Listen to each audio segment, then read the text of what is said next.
Well, look at these babies right here. These are the ones that have got to come down. And they're sizable trees. Can't get my arms all the way around that one. Sizable trees for me, maybe not bucking. Can't get my arms around that one either. Now, number one, I don't have to worry about damaging any buildings or anything. We're way far away from the house or any other structures. Both trees are leaning towards the river, which is great. However, there's an embankment on the river a little bit. So I think that these trees will tend to come down and then bounce up. So we're going to be very cognizant of that. So the first thing we're going to do is we're just going to make sure that we have a clear path all the way around the trees so that when I'm cutting, I can have an escape route. And more about that in a second. I think the number one thing I have to say about falling trees is this. If you don't have the time or you're up against the clock to fall a tree and you've got too much going on that day, don't do it. It's not worth it. You're not going to have your head in the game. You're not going to be thinking about it. I'm even a little bit leery today because I'm falling these trees while filming and I'm going to have the drone up in the air. So there's other things up in my mind, right? Like not losing the drone in the river and making sure that I get the shot. The list goes on. However, I've already accepted the fact that I might lose the drone, I might lose this camera if things go bad. So I'm really going to concentrate on the cut, okay? So there's a couple of different ways that we can attack this, but let's first of all take a look at some of the obvious points about falling these two trees and really get a plan together solid so that we don't make a mistake and kill me, because they're big. They're 70 feet tall all day long, maybe 80 for sure. I'll put the drone up and get a measurement on them. So the beavers have done a number. Now, the beavers haven't been here since April is when this damage happened to these trees. And I haven't seen any of them. Still pretty solid. I haven't seen any beavers since. So they've abandoned these or they've moved on somewhere downriver or I don't know. But anyway, they've made a lot of damage on the back, all four sides of it. And so it really becomes a question, well, how do you cut it down? Do you start with a new V-notch up on top, undercutting here, and then doing a back cut on this side? Or do you use what the beavers have already provided? In this particular case, I think I'm going to use what the beavers already provided on this particular tree. We'll make another call when we get to the other one. And the other thing too is I've already said in my mind that if I only get this tree down today, I'm happy. If we get to the second tree, that's great. But I just want to make sure that we take our time here and that we don't make any rash decisions. Let's look up the tree and determine the lean and make sure that we know that we're good to go that way. From here it looks like, yeah, but I've got a couple of tricks to really figure it out. And then we'll make the decision on where we're gonna do the cut. Then we'll actually do the cut and we'll set this baby down.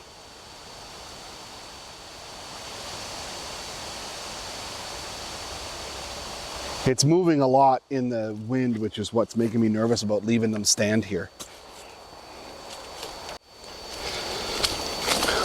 So to my eye at first glance, the tree's leaning right towards you, right towards the camera right now.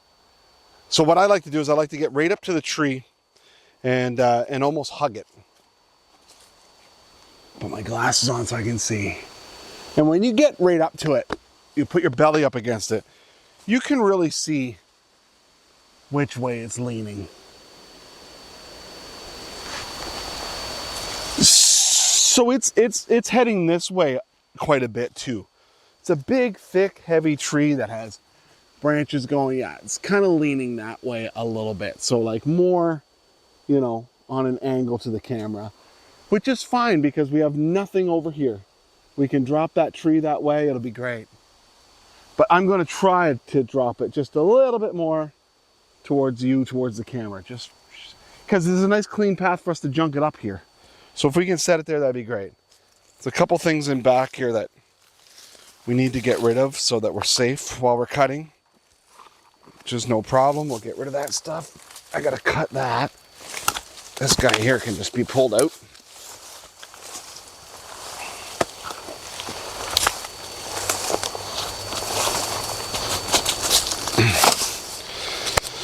We'll just cut these couple of twigs right here.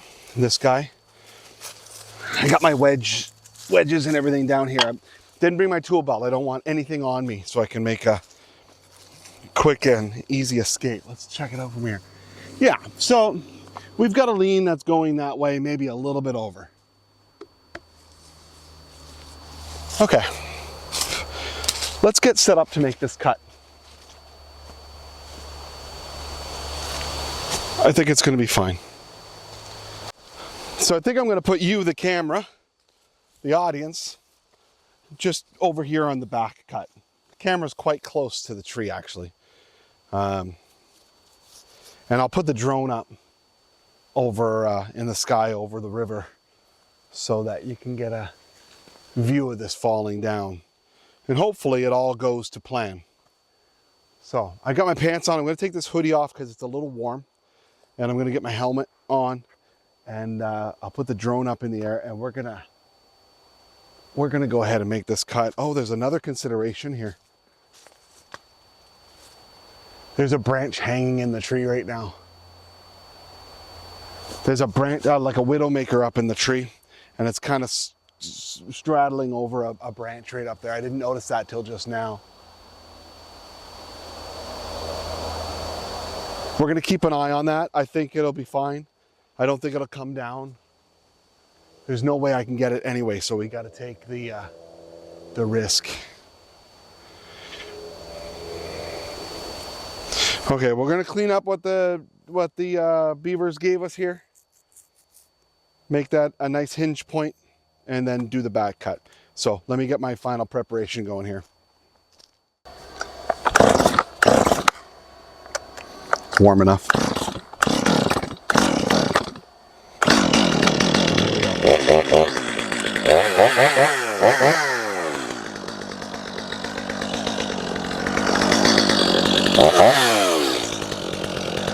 We're going to get rid of that stuff over here.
Oh.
Yeah. Not bad. Not bad. That was a little bit hairy, and I didn't like it as much as I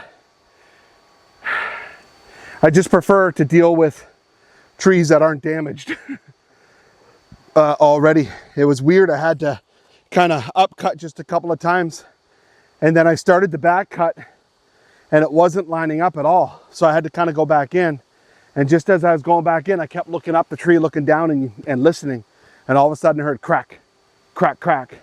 The wind is blowing as well. And then I was like, you know what? I'm getting out of here because that sucker's gonna go.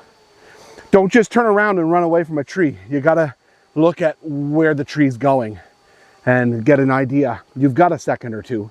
So look up, see where the tree's going, and then get out of here. I knew I was safe down that end of the trail. Couldn't get around the tree fast enough to get to my normal planned escape route. That's why it's great to have a couple. I had that trail, back in here in the woods. Could have hid behind one of those big trees, or back here into where the skating rink is. So I had a plan in my head. Okay, that was exhilarating. That went really, really well. And the tree didn't really kick up as much as what I thought it was going to. Yeah, so we're gonna get the drone out of the air and clean this up. I didn't even have to use a wedge on that. Man, I heard that crack and all of a sudden I had to get out of there. What a biggin, eh? Look at it. It's on the hump like I knew it was going to be down there. It's trying to tip over next to the river, right? Wow, that was fun. That was cool. I'm glad I heard that cracking. I'm glad I was listening. It got good hinge wood over there, even though there wasn't much left by the beaver. Yeah, I think that'll be the same game plan that I use on the other one. Because I think that where the beaver has chewed, it's just too compromised for me to put another wedge up higher, right? It just feels a little bit too compromised, because once it starts going, I'm afraid that the beaver damage is going to break and I won't have control of the tree. So I'd rather use what the beaver has started. So yeah, okay, let's limb this up a little bit, and we might junk this into a couple of places. We'll go get the tractor. The tractor's parked way over there, so I didn't crush it. That was a heavy, heavy tree. Let's limb this up a bit.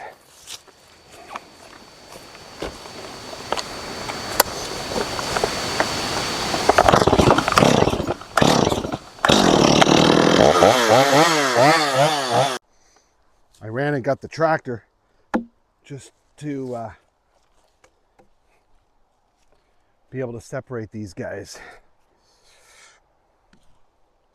just to give it a little bit more. And I'm gonna chain those up too. I'm not gonna let them fly into the river. I'm gonna chain them up and get that fixed. I'll start by separating this guy, and we'll keep going on the junking.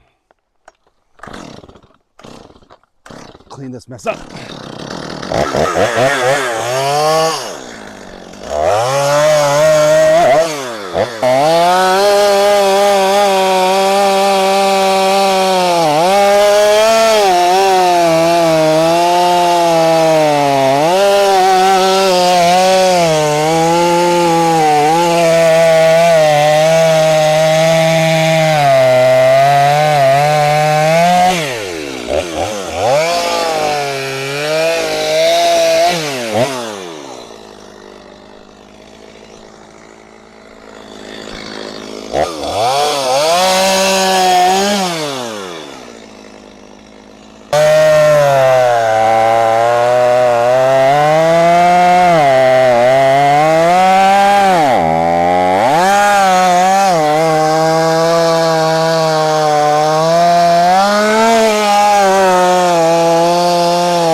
Oh, there goes the mouse.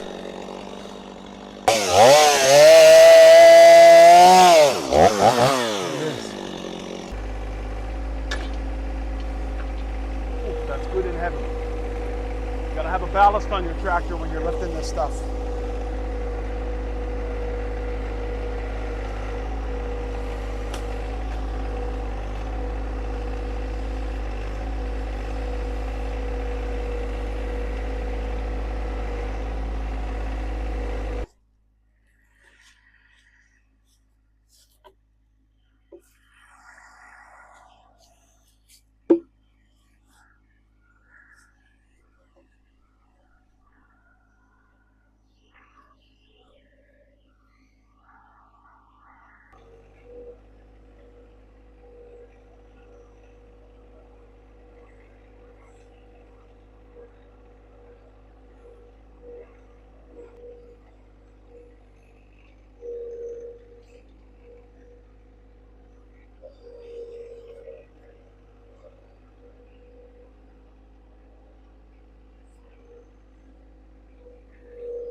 So I'm not quite finished cleaning up over here, but to be honest with you, being around this tree makes me nervous. And I'm the type of guy that pushes a lot of limits. I go fast, I go hard.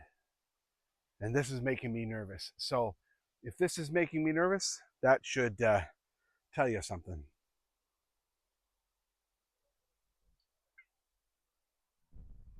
The wind is just blowing it up there. So I'm going to lay it right down beside this one, have everything on the ground, and then not be scared while I'm cleaning up and forklifting stuff out of here.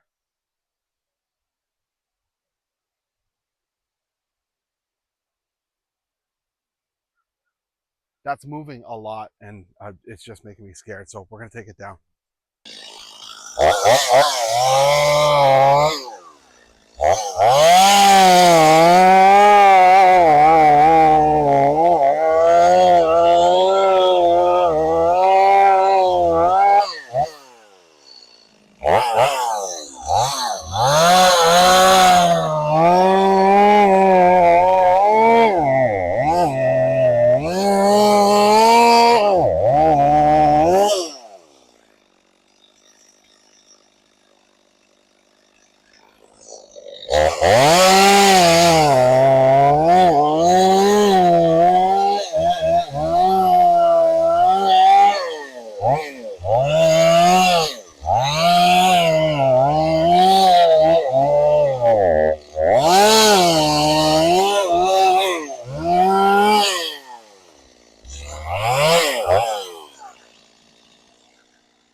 That's going to go. We're just going to stand back for a second. That's going to go. I heard it cracking. I didn't quite get that wedge in there right. There's a little.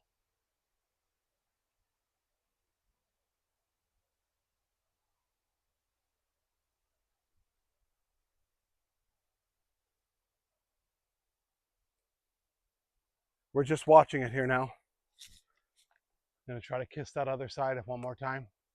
I might have to retreat into that trail.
Okay. Are you still with me there? Yeah. We're going to start on the back cut here. But I don't think I'll be back cutting too long before it gives up the ghost.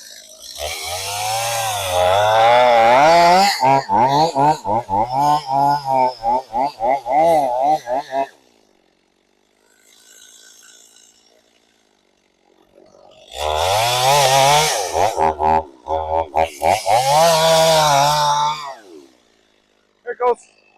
Backing up. Backing up. Clear. Nice hinge. Excellent.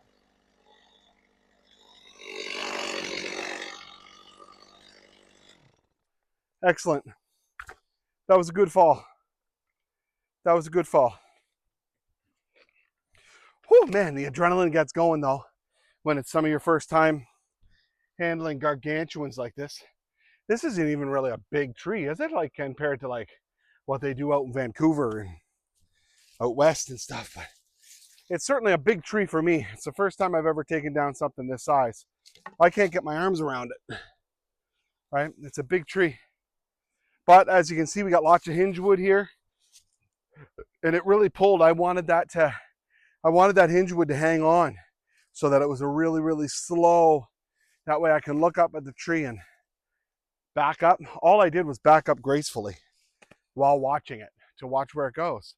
Then I knew I was far enough away that it couldn't kick back and hit me or do any of that nasty business. So here we go. We've got it on the ground. Now I feel safe working here. Both of these trees are gone and nothing can just fall down and smack me. All of these trees are all sound that are around me.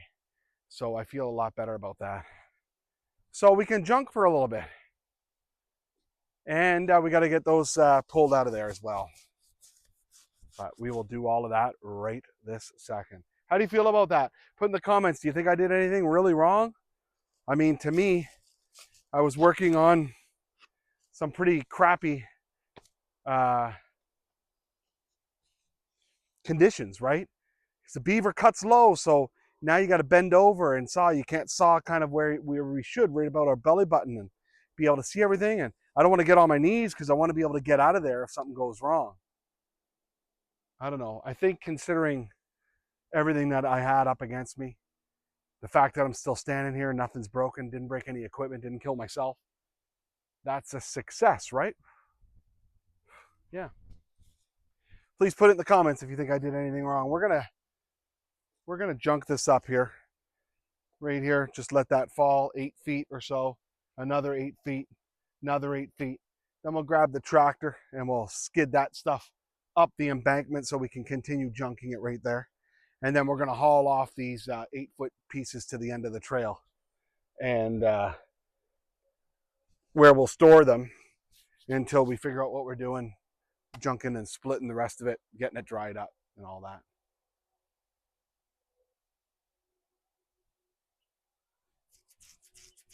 I'm glad those are down, and I feel pretty confident in what I did here today.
Well, you've seen it here first. That'll do it for this video. Whew! We got them down, right? And now it's just a matter of junking it, cleaning it all up, getting it all put away. Some that fell over the embankment, we got to go down there and get that, and we will. In fact, there's some old dead stuff that fell in the river last year that we're going to get out at the same time. So might have to put the hip waders on to go do that. But you know, we'll pull out this side just as we did the other. We're only dealing with a 1025, so we don't get a lot of pull power, not a lot of weight, but it sure is better than pulling it with a come along or pulling it by hand. So anyway, that'll do it for this video. Thanks for hanging out with us. I'm going to get Jake working all night on the tractor. Right, buddy? No. And it's going to be great. So please like and subscribe, and push that notification button so you know when I'm uploading new content. Lots more videos coming your way. I hope you enjoyed this one. I hope you learned something. If you'd like to challenge some of the things that I did in the comments, go ahead. I want to hear what you think about that. The beaver damage and the hinge wood and all that, and see, just see if we're on the same page. I think it was the best way to do it, and now it's just a matter of cleaning up. So, anyway, thanks for hanging out with us. Have a great day, and we'll see you on the next video. Yes, we will see you on the next video, which is going to be all about home renovation. It's coming. Take care.